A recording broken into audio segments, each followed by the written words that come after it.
बिस्मिल्लाहिर्रहमानिर्रहीम। आज इस्लामाबाद की एटीसी अदालत में मेरे 2 केसेस लगे हुए थे जिनमें मैं पेश हुआ। जज साहब ने पूछा और मैंने अर्ज़ की, मेरे काउंसिल ने अर्ज़ की कि हमने इन्वेस्टिगेशन ज्वाइन कर ली है। आईओ से उन्होंने पूछा तो उन्होंने कहा कि अभी हमने इन्वेस्टिगेशन करनी है, हमने ज्वाइन कर ली है। उन्होंने हिदायत दी कि इन्वेस्टिगेशन को जल्द से जल्द मुकम्मल किया जाए और 18 जुलाई की तारीख उन्होंने डाल दी और 18 को मैं पेश होऊंगा। आज जिस नुक्ते पे बात करना चाहता हूँ वो सियासी नौइयत का है और आपके इल्म में है कि कल मौलाना फजलुर रहमान साहब ने एक अहम प्रेस कॉन्फ्रेंस की है और उस प्रेस कॉन्फ्रेंस में उन्होंने पीडीएम की अहम जमात पाकिस्तान मुस्लिम लीग नून की क़यादत से गिला किया है। उन्होंने कहा कि अगर आपने दुबई में एक नशिस्त करनी थी और आपकी मीटिंग तय हो गई थी तो आप पीडीएम का हिस्सा हैं, आपको पीडीएम की दीगर जमातों को एतमाद में लेना चाहिए था। ये मीटिंग यखलख्त नहीं हुई, अचानक नहीं हुई, शेड्यूल्ड मीटिंग थी, पहले से तयशुदा मीटिंग थी और आप हमें एतमाद में लेकर जाते। तो उन्होंने अपना गिला रिकॉर्ड करवाया। आपके इल्म में है कि मुस्लिम लीग नून और पाकिस्तान पीपल्स पार्टी की एक सियासी तारीख़ है और वो सियासी तारीख़ जो है वो शकूक व शुबहात पर मबनी है।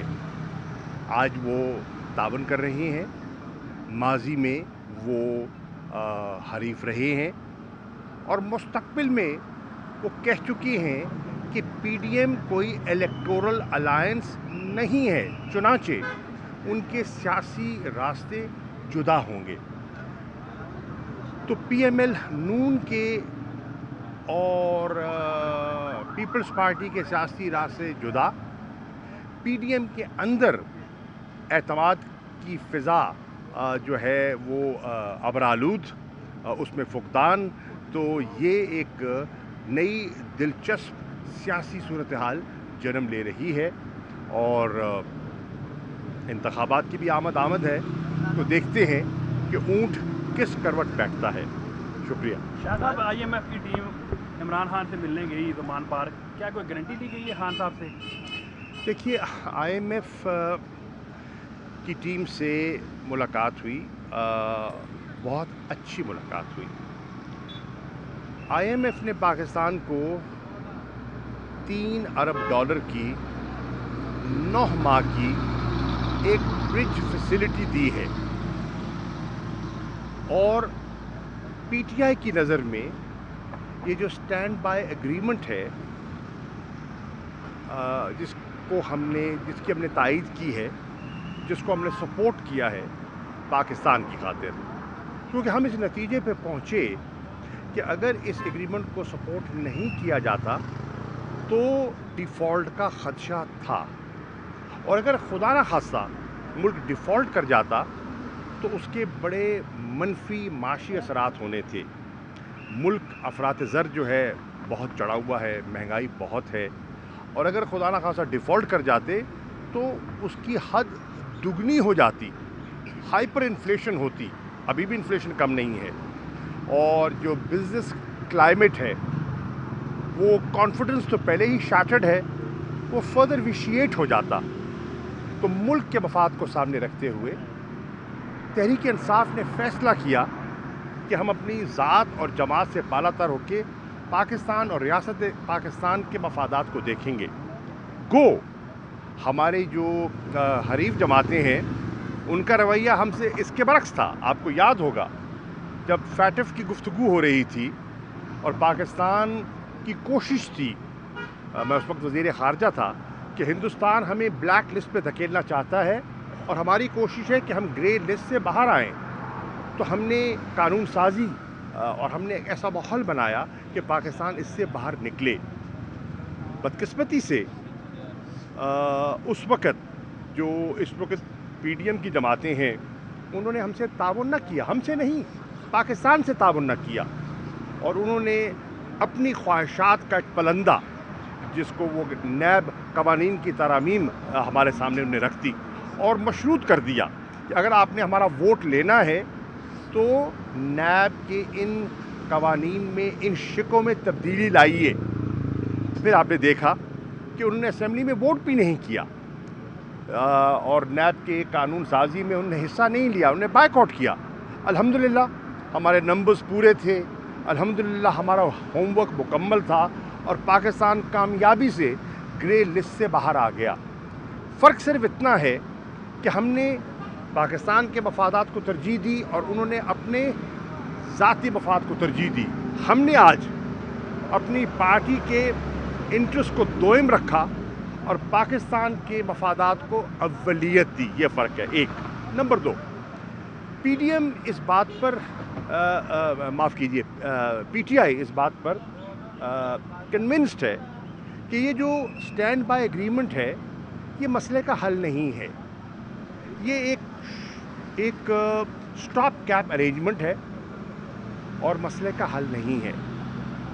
और फिर इसकी 3 हिस्से हैं और ये 3 किस्तें होंगी।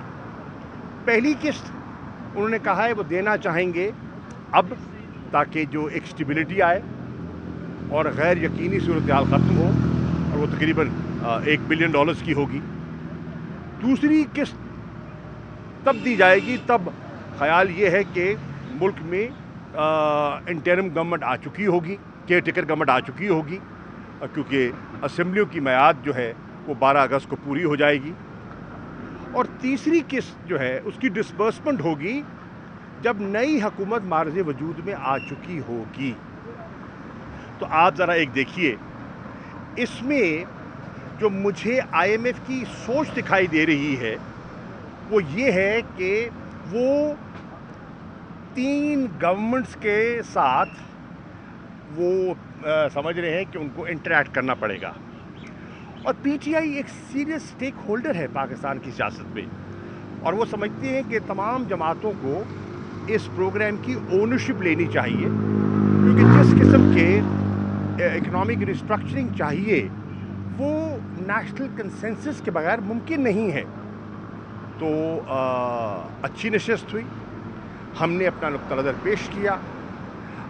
2018 में जिस किस्म की मईशत हमें मिली और उसके बाद जो हमने यक बाद दीगर जो हमने इस्लाहात की, कोरोना के इन्वायरमेंट के बावजूद हमने जो इस्लाहात की, जो पेशरफ्त की, वो उनके सामने है।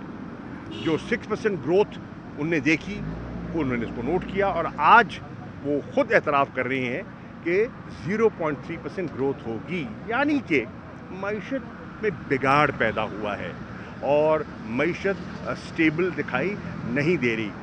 चुनाचे PTI ने कौमी ज़िम्मेदारी को निभाते हुए उस वफ़द से एक अच्छी इंगेजमेंट की और ऑन द होल मैं समझता हूँ कि हमारा जो इंटरेक्शन रहा है IMF के साथ बड़ा पॉजिटिव था। शाह साहब ये बता दें कि मोदी सरकार ने हमेशा, चाहे कश्मीर का मसला है, चाहे वो शोबिज़ इंडस्ट्री है, जब उसके बाद ये खेल भी आ गया, उसमें अपनी एक जो गंदी सियासत है उसको इन्वॉल्व रखने की कोशिश की है। अक्टूबर में वर्ल्ड कप है, इंडिया में होने जा रहा है और पाकिस्तान का टीम का वहाँ पर जाना एक मसला जो है वो क्रिएट हुआ है, जिसमें अब वज़ीर ख़ारजा बिलावल भुट्टो जो है वो एक कमेटी बनाई गई है जिसको लीड करेंगे। तो आप साबिक वज़ीर ख़ारजा भी रहे हैं, तो क्या मशवरा एक तो देंगे? दूसरा, ये जो सियासत मोदी एक गंदी सियासत खेल रहा है, इस पर आप क्या कहना चाहेंगे, जो खेल में भी आप इन्वॉल्व कर रहे हैं? बड़ा मुनासिब सवाल है आपका। बात यह है कि जी खेल में सियासत मत लाइए। वर्ल्ड कप एक बहुत इम्पोर्टेंट टूर्नामेंट है और दुनिया की नज़रें लगी हुई हैं और बड़े सग़ीर में करोड़ों शायकीन हैं जो क्रिकेट में दिलचस्पी रखते हैं। पाकिस्तान की सोच हमेशा तामीरी रही है। हिंदुस्तान दीगर मामलात में अगर यहाँ आ सकता है, स्पोर्ट्स में आ सकता है, तो क्रिकेट में हिचकिचाहट क्यों? ये सोचने की बात है। बिलावल भुट्टो ज़रदारी की सरबराही में कमेटी बनाई है, फ़ैसला वज़ीर आज़म ने करना है, लेकिन मुझे तो लगता है कि फ़ैसला तकरीबन हुआ है। एक जिसे कहते हैं ना, एक अश्क शोई ज़रूर की जाएगी, लेकिन फ़ैसला मुझे वाज़े दिखाई दे रहा है। لیکن ہندوستان کو ایسا نہیں کرنا چاہیے. اسی طرح مجھے یہ بھی دیکھ کر تعجب ہوا کہ اس وقت جو ٹویٹر نے گلگت بلتستان کو ہندوستان کا پہ شمار کر دیا، اس پہ مجھے حیرانی ہوئی ہے. اگر کوئی ایکسیس کرنا چاہے تو وہ مقبوضہ کشمیر اس کا بیس بنتا ہے. میں اس پر چاہوں گا کہ اس کا نوٹس لے، فارن آفس نوٹس لے، وزیر خارجہ اس کا نوٹس لے اور بتائے کہ پاکستان نے اور دفتر خارجہ نے اس پر کیا پوزیشن دی ہے. Thank you. Thank you so much. اللہ کتنی باری تھی یار.